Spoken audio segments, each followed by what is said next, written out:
Good evening to all. आज start करते हैं वेक्टर की क्लास।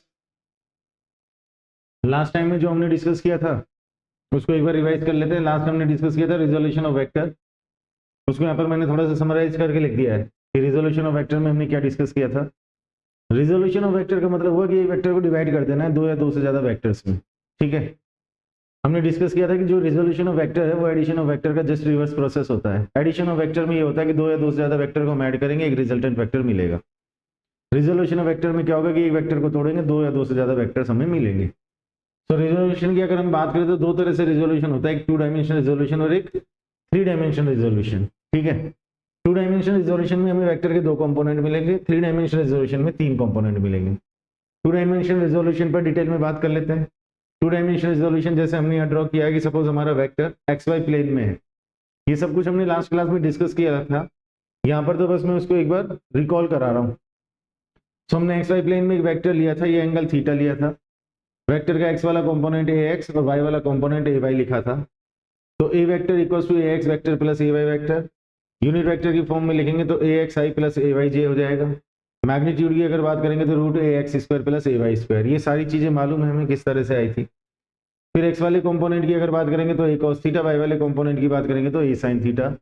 क्योंकि वेक्टर ने x के साथ में एंगल थीटा बनाया है इसलिए इसमें cos और sin आया है। अगर एंगल y के साथ में थीटा होता तो cos की जगह sin आ जाता और sin की जगह cos आ जाता। ठीक है, ये हमारी 2 डायमेंशनल रिजोल्यूशन की कहानी थी। 3 डायमेंशनल रिजोल्यूशन में हम बात करें तो हमने वेक्टर को कुछ इस तरह से लिया है, x y और z 3 एक्सिस लिए। रिजोल्व करने के बाद में हमें 3 कंपोनेंट मिले थे, ax ay और az। तो a वेक्टर इक्वल्स टू ये आया यूनिट वेक्टर्स की फॉर्म में AXI AYJ AZ के। ठीक है, मैग्नीट्यूड की बात करेंगे तो ये आया था। अब अगर मैं वेक्टर का x के साथ में एंगल अल्फा लेकर के चलता हूं तो AX equals to A cos alpha. y के साथ में एंगल बीटा लेकर के चलता हूं तो AY equals to A cos beta.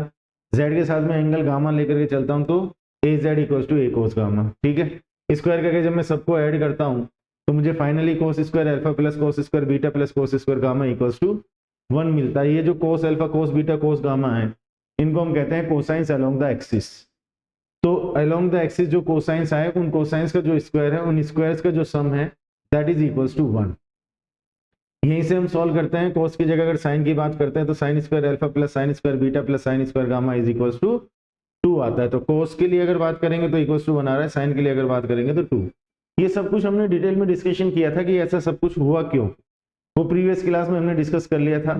ठीक है, अभी इसमें कोई भी डाउट हो तो मैं ये सजेस्ट करूंगा कि पहले पिछला जो हमारा वीडियो है, मतलब लास्ट क्लास जो हमारी हुई थी रिजोल्यूशन ऑफ वेक्टर की, उसमें 2 डायमेंशनल रिजोल्यूशन और 3 डायमेंशनल रिजोल्यूशन पूरा डिटेल में डिस्कस किया गया था। तो उसकी पूरी कहानी इस वीडियो से आप देख लेना। ठीक है, यहाँ मैं इसको समराइज फॉर्म में लेकर के अब आगे की बात करता हूँ। कुछ तो मैं इसके क्वेश्चन ट्राई करूंगा। ठीक है, 2 डायमेंशनल रिजोल्यूशन और 3 डायमेंशनल रिजोल्यूशन, ये हमारे इनके रिजल्ट्स हैं। फर्स्ट क्वेश्चन से बात को स्टार्ट करते हैं। Suppose a vector equals to 3i plus 4j है। ये हमें एक वेक्टर दिया हुआ है क्वेश्चन में, और क्वेश्चन में 3 बातें पूछ ली है कि मैग्नीट्यूड ऑफ a वेक्टर बताओ, कंपोनेंट्स ऑफ a वेक्टर बताओ, angle of a vector with the x axis, angle of a vector with the y axis, और एक चीज और ऐड कर देता हूं, angle of a vector with the z axis. ये 3 चीजें मुझे कैलकुलेट करनी है। ठीक है, इससे भी पहले मुझे एक बात ये बताओगे कि a वेक्टर कौन से प्लेन में है। प्लेन को आइडेंटिफाई करने का तरीका क्या है, आई कैप और जे कैप आ रहा है। आई का मतलब हो गया x और जे का मतलब हो गया y। इसका मतलब हमारा जो वेक्टर है वो XY प्लेन में है। ठीक है, अब जरा ये तीनों पार्ट कैलकुलेट करके बताओ एक बार आंसर क्या आ रहे हैं।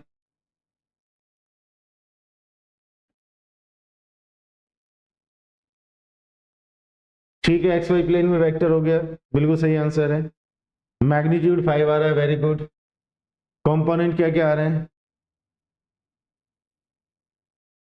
मैग्नीट्यूड 5 हो गया, कंपोनेंट क्या क्या आ रहे हैं। कंपोनेंट एक x के अलोंग आएगा, एक y के अलोंग आएगा। ठीक है, मैग्नीट्यूड की अगर बात करें तो हमने मैग्नीट्यूड क्या लिखा था, रूट AX स्क्वायर। अगर मैं इसके मैग्नीट्यूड की बात करूंगा तो root AX square plus AY square. तो ये आ गया रूट में 3 का स्क्वायर 4 का square that is equals to 5। ये आ गया ये वेक्टर का मैग्नीट्यूड। कंपोनेंट चाहिए तो एक हो गया x के अलोंग और एक हो गया y के अलोंग। x वाला कंपोनेंट 3 आ गया और y वाला कंपोनेंट 4 आ गया। ठीक है, angle of A vector with the x axis, इसको चेक कर लेते हैं अपन। हमारा ये वेक्टर है, ये एक्स के साथ में थीटा एंगल है, ये एक्स एक्सिस, ये वाई एक्सिस, ठीक है। तो हमें ये कैलकुलेट करना है कि एक्स के साथ में इसका कितना एंगल है। अगर मैं इसका एक्स वाला कंपोनेंट देखता हूं तो 3 है, वाई वाला कंपोनेंट देखता हूं तो 4 है, और ये रिजल्ट मेरे पास में 5 है। तो ये 3, 4, 5 का कॉम्बिनेशन है जो हमने डिस्कस किया भी था कि 5 और 3 से मिलकर के 53 बनता है।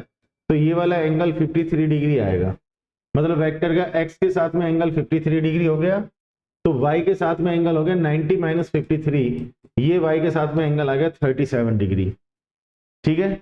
सो गिवन कंडीशन में एक्स के साथ में एंगल 53 डिग्री है और वाई के साथ में एंगल 37 डिग्री है। जेड एक्सिस की अगर बात करें तो जेड एक्सिस इधर है और हमारा वेक्टर एक्स वाई प्लेन में है, तो हमारे वेक्टर का जेड एक्सिस से जो एंगल बनेगा that will be 90 degree.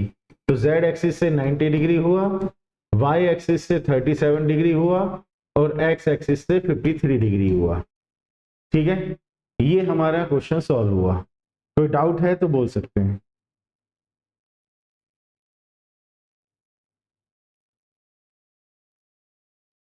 Clear है? नेक्स्ट क्वेश्चन पे बात करते हैं। पिछले जो क्वेश्चन था हमारा वो 2D रिजोल्यूशन का था, 2 डायमेंशनल रिजोल्यूशन का। अब ले रहे 3 डायमेंशनल रिजोल्यूशन। तो ए वेक्टर इक्वल्स टू ये लिया हमने, right, magnitude of A vector, component of A vector, और इसमें ये भी चीज प्रूव करके बतानी है।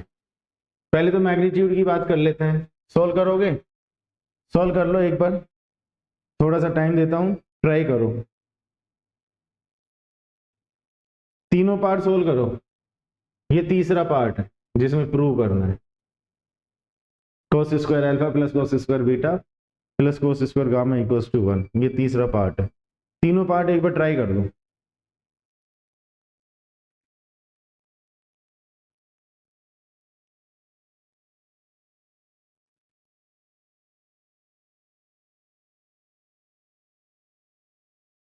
मैग्नीट्यूड है √6 और किसी ने कहा मैग्नीट्यूड है 3। आंसर अलग अलग हो गए।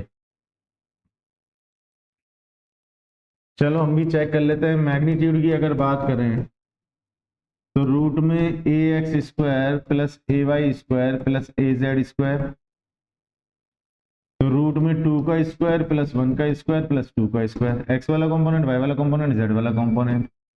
तो रूट में आ गया 4 प्लस 1 प्लस 4 दैट इज 3। तो भैया मैग्नीट्यूड तो 3 आ रहा है, राइट आंसर इज 3, मैग्नीट्यूड 3 आएगा, ठीक है। कंपोनेंट्स की अगर बात करें तो कंपोनेंट सब एक्स वाला कंपोनेंट तो हो गया 2, वाई वाला कंपोनेंट हो गया 1 और जेड वाला कंपोनेंट हो गया 2। ये एक्स वाला कंपोनेंट, यहाँ वाई वाला कंपोनेंट 1 है, यहाँ जेड वाला कंपोनेंट 2। Very simple. अब हमें ये प्रूव करना है, ठीक है। तो a x equals to a cos alpha, तो यहां से cos alpha equals to a x upon a. In the same way cos beta equals to a y upon a. In the same way cos gamma equals to a z upon a. That is equals to a x की value 2 है, ए मतलब ये magnitude 3 है, equals to a y की value 1 है, again upon में 3 है, ए जेड की वैल्यू 2 है, अगेन अपॉन में 3 है। ये वाली बात क्लियर है, ठीक है। अब अगर मैं इसमें cos square alpha plus cos square beta plus cos square gamma करता हूं, स्क्वायर करके ऐड करता हूं, तो 2/3 का स्क्वायर प्लस 1/3 का स्क्वायर प्लस 2/3 का स्क्वायर, दैट इज 4/9, 1/9, 4/9, 9/9 कैंसिल हुआ, रिजल्ट इज 1। Hence proved. हर किसी में प्रूव होगा, पर्टिकुलर इस क्वेश्चन में नहीं। ऐसा नहीं कि इस क्वेश्चन में ही ये रिलेशन होता है, कहीं पर भी 3 डायमेंशनल रिजोल्यूशन की अगर अपन बात करेंगे और कंपोनेंट्स की बात करेंगे तो ये रिलेशन हर कहीं जगह एप्लीकेबल होगा, ठीक है। थर्ड का तो प्रूव कर ही दिया हमने इक्वल्स टू 1। अब पूरा का पूरा लिखा हुआ है आपके सामने, मैग्नीट्यूड भी लिखा हुआ है, कंपोनेंट्स भी लिखा हुआ है, और ये cos square alpha plus cos square beta plus cos square gamma equals to 1, ये भी हमने प्रूव कर दिया। कोई डाउट है इसमें? इसमें कोई डाउट है तो बोलना भाई, थोड़ी सी प्रैक्टिस और करेंगे।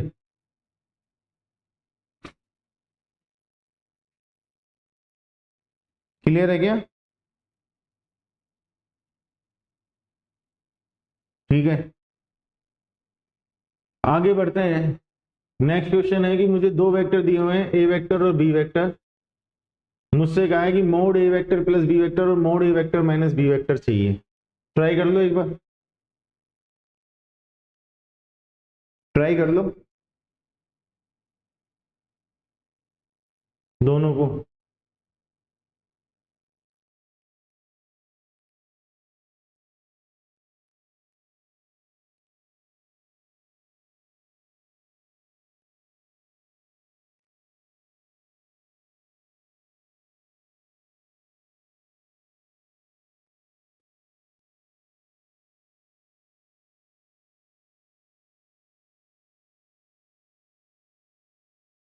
ए vector plus b vector, first part की बात करता हूं, मोड बाद में कैलकुलेट करेंगे, पहले ए वेक्टर प्लस बी वेक्टर। जब दो वेक्टर मुझे आई जे के फॉर्म में दिए हो और दोनों वेक्टर्स को ऐड करना है, तो आई वाली टर्म को ऐड कर दो, जे वाली टर्म को ऐड कर दो और के वाली टर्म को ऐड कर दो।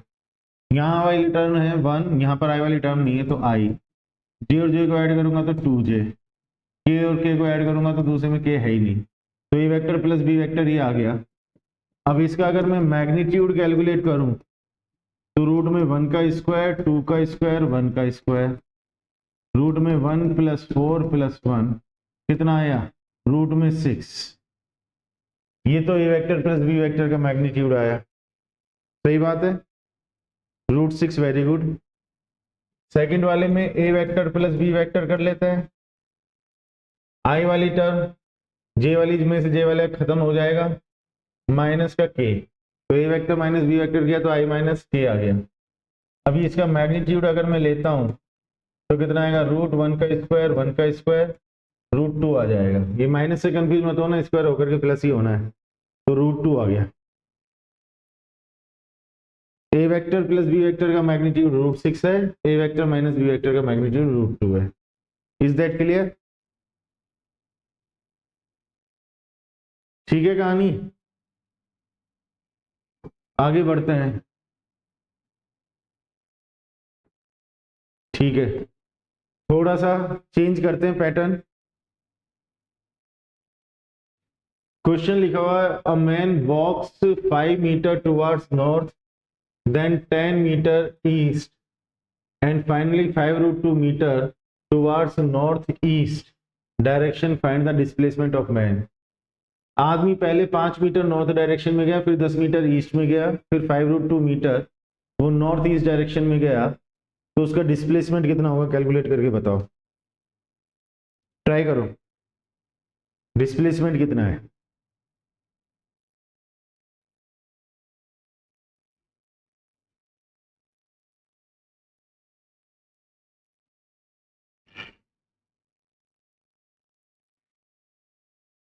टाइम दे रहा हूं, थोड़ा सा सॉल्व करो इसको।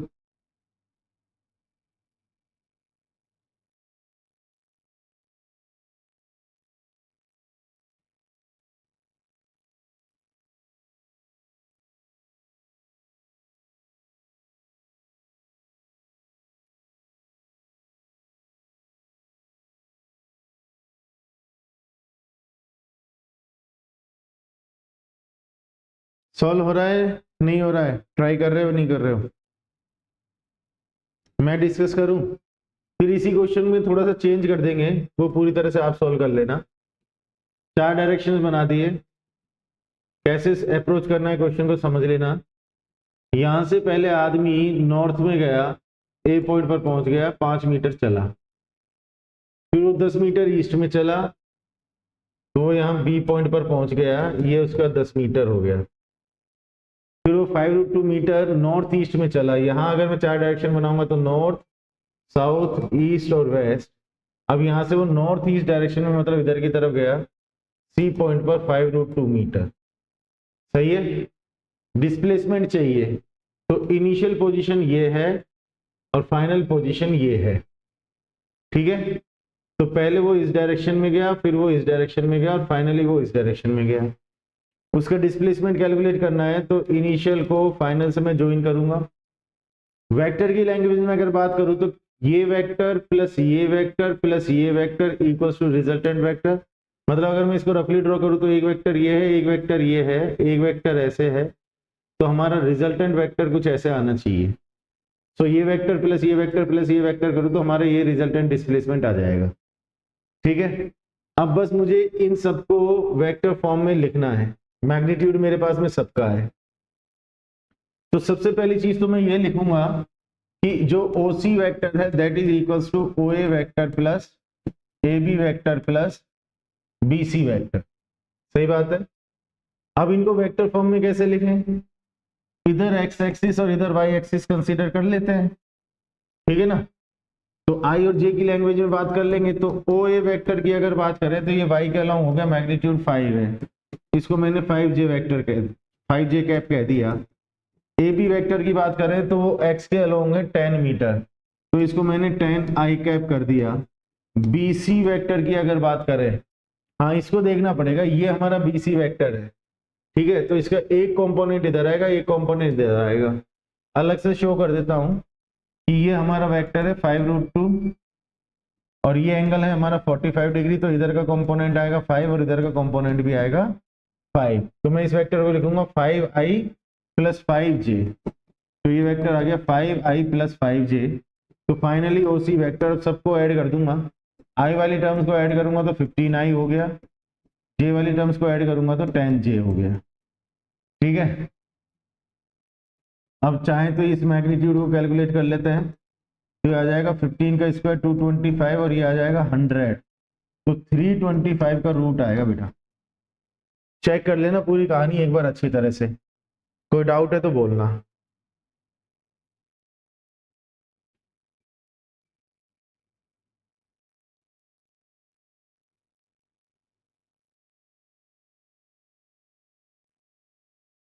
जब भी इस तरह का क्वेश्चन आता है तो वेक्टर्स को I J और जरूरत पड़े तो K की फॉर्म में लिखो, क्वेश्चन सॉल्व हो जाएगा इजीली। ठीक है क्या?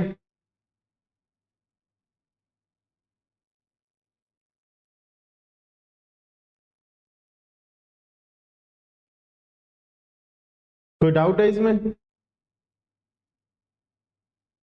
रेस्पॉन्स का वेट कर रहा हूं बेटा मैं, कोई डाउट है तो बताओ।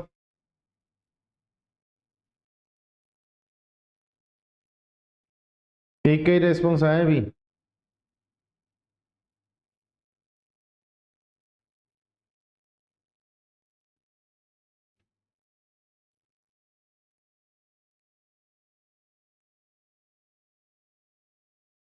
अब इसमें मान लो 5 मीटर नॉर्थ में है, ठीक है, 10 मीटर ईस्ट में है, और अगर मैं कह दूं कि 3 मीटर साउथ में है, 3 मीटर साउथ में इधर हो गया। अब डिस्प्लेसमेंट कितना आएगा जरा सोल्व करके बताओ, सोल्व करके बताओ, सोल्व करके बताओ जल्दी से। मैं ओरली बात कर रहा हूँ, ये 5J हो गया, ये 10I हो गया, ये माइनस का 3J होगा क्योंकि माइनस वाई के अलोंग हो जाएगा, तो प्लस का 5J और माइनस का 3J, तो ये आ जाएगा 5J और माइनस का 3J 2J और ये 10I, तो 10I प्लस 2J आएगा। अब इसका मैग्नीट्यूड कैलकुलेट कर सकते हैं, 2J प्लस 10I, बिल्कुल सही बात है। क्लियर है ना? नेक्स्ट क्वेश्चन पर चलते हैं।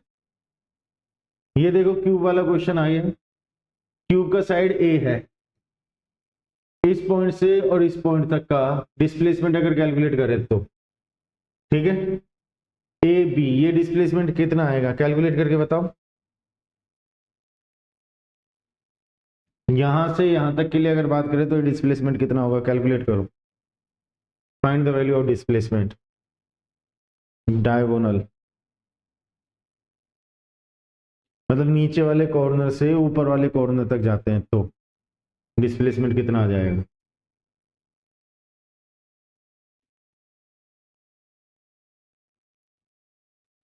इसका बड़ा एक सिंपल सा तरीका है, एक वेक्टर ये ले लेते हैं, एक वेक्टर ये ले लेते हैं और एक वेक्टर ये ले लेते हैं, इधर x ले लेते हैं, इधर चाहो तो y ले लो या z ले लो, अगर ये y लेते तो इसको z ले लो, ये z लेते तो इसको y ले लो। तो एक वेक्टर बन जाएगा ए आई, एक वेक्टर बन जाएगा ए जेड और एक वेक्टर बन जाएगा ए के। तो रिजल्टेंट वेक्टर मतलब ए बी वेक्टर आ जाएगा ए आई plus A J plus A के। तो magnitude of displacement will be root A square plus A square plus A square, that is A root 3, isn't it. एक तरीका और हो सकता है कि ये ए है और ये साइड भी ए है, तो अगर मैं इसको इससे मिला देता हूं तो ये एक राइट एंगल ट्राइंगल बनेगा जिससे ये ए रूट 2 आ जाएगा, ये वाला साइड। ठीक है, अब ये वाला साइड आ गया ए रूट 2 और ये हाइट आ गई है ए, ये वाली हाइट। और फिर मैं इसको कैलकुलेट करने की बात करता हूं, मतलब मैं दो राइट एंगल ट्राइंगल बनाऊंगा। एक तो इस प्लेन में राइट एंगल ट्राइंगल बनाया मैंने, तो ये साइड ए है और ये साइड ए है, तो मैंने ये ए रूट 2 कैलकुलेट किया। फिर ये ए रूट 2 और ये वाली साइड ए है, अब मैं इसको कैलकुलेट करने की बात करता हूँ। तो फिर अगेन एक राइट एंगल ट्राइंगल बना जिसमें ये ए रूट 2 है, ये वाला साइड ए है, तो ये मुझे कैलकुलेट करना है। तो इसको सॉल्व करूंगा तो ये ए रूट 3 आ जाएगा पाइथागोरस। वेक्टर से भी सॉल्व कर सकते हो और इस क्वेश्चन को तो सिंपल राइट एंगल ट्राइंगल में पाइथागोरस थ्योरम लगा करके भी सॉल्व कर सकते हो। कोई डाउट है तो बताना, कंफर्म कर दीजिए एक बार।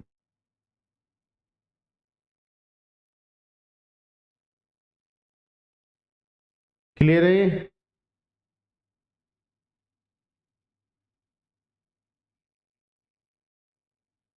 ठीक है,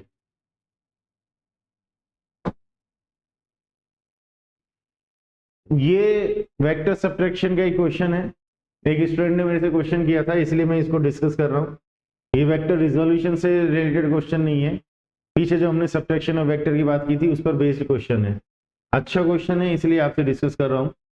particle moves along a circular path with constant speed v, find change in velocity of particle when angle subtended at the centre is theta. Question कह रहा है कि हमारा पार्टिकल एक सर्कुलर पाथ में कांस्टेंट स्पीड v से move कर रहा है, कांस्टेंट स्पीड से। पार्टिकल किसी पॉइंट से किसी पॉइंट तक पहुंचा और सेंटर पर थीटा एंगल बन गया। तो इसमें पार्टिकल की वेलोसिटी में कोई चेंज है या नहीं है, पहले तो हम ये चेक करेंगे, और वेलोसिटी में चेंज है तो वो कितना है। ठीक है, तो पार्टिकल ए से बी तक पहुंचा तो वेलोसिटी में चेंज है या नहीं है। कांस्टेंट स्पीड v से चल रहा है, मतलब यहाँ भी v है और यहाँ भी v है। यहां से यहां तक स्पीड में कोई चेंज नहीं है, बट वेलोसिटी में चेंज होगा। क्यों होगा? क्योंकि डायरेक्शन कंटिन्यूअसली चेंज हो रहा है। डायरेक्शन अगर चेंज होता है तो वेक्टर क्वांटिटी चेंज होती है, और वेलोसिटी एक वेक्टर क्वांटिटी है, सो वेलोसिटी में तो चेंज होगा। अब चेंज इन वेलोसिटी हम क्या लिखेंगे? Delta v vector, that is मैं कहूं final velocity minus initial velocity. Final velocity में से इनिशियल वेलोसिटी को माइनस कर देंगे, चेंज इन वेलोसिटी आ जाएगा। इनिशियल वेलोसिटी ये इस डायरेक्शन में है, ये हमारी इनिशियल वेलोसिटी है पार्टिकल की, और ये हमारे पार्टिकल की फाइनल वेलोसिटी है। ठीक है, दोनों के बीच में अगर मैं एंगल चेक करूं वी आई और वी एफ के बीच में, तो एंगल थीटा होगा। ठीक है, यहां पर अलग से ड्रॉ करता हूं इस कहानी को समझने के लिए। एक वेक्टर इस डायरेक्शन में, एक वेक्टर इस डायरेक्शन में, ये एंगल 90 डिग्री है और ये टेंजेंशियल है, ये भी 90 डिग्री है।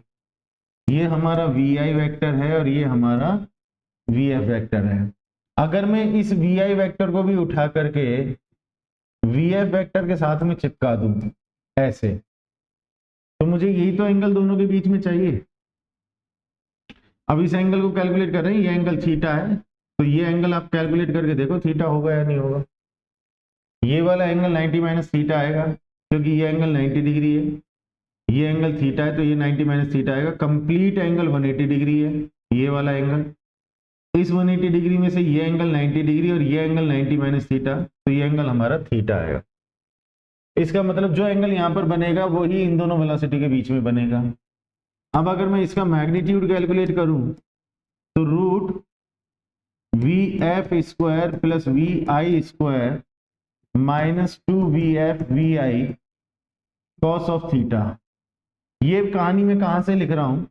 ये कहानी मैं लिख रहा हूं r vector equals to a vector minus b vector में जो मैग्नीट्यूड था वो मैग्नीट्यूड था रूट ए square plus b square minus 2ab cos थीटा, वहां से हम ये कहानी लिख रहे हैं।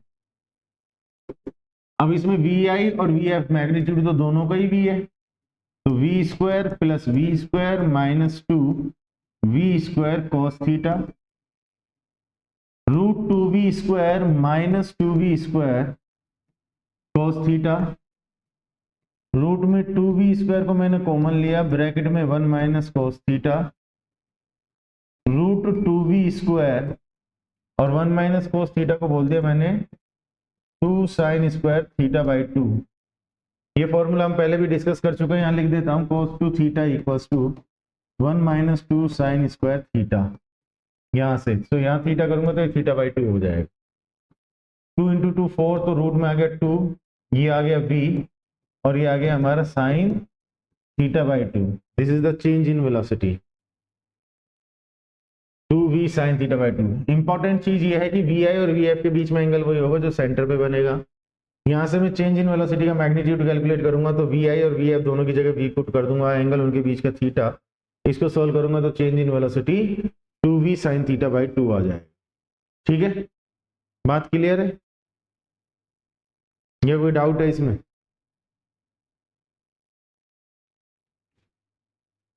अब कोई क्वेश्चन मिल सकता है जिसमें हमें थीटा की कुछ वैल्यू दे दी जाए 60 डिग्री या 30 डिग्री, v की भी कुछ वैल्यू दी जा सकती है और चेंज इन वेलोसिटी पूछे तो आप इसके लिए ये फॉर्मूला डायरेक्ट अप्लाई कर देंगे 2v sine theta by 2, v और थीटा की वैल्यू इसमें पुट कर देंगे तो चेंज इन वेलोसिटी का मैग्नीट्यूड डायरेक्ट आ जाएगा।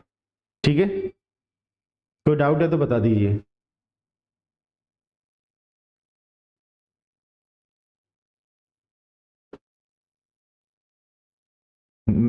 कंफर्मेशन चाहिए आपकी तरफ से, कहीं किसी तरह का कोई डाउट तो नहीं है?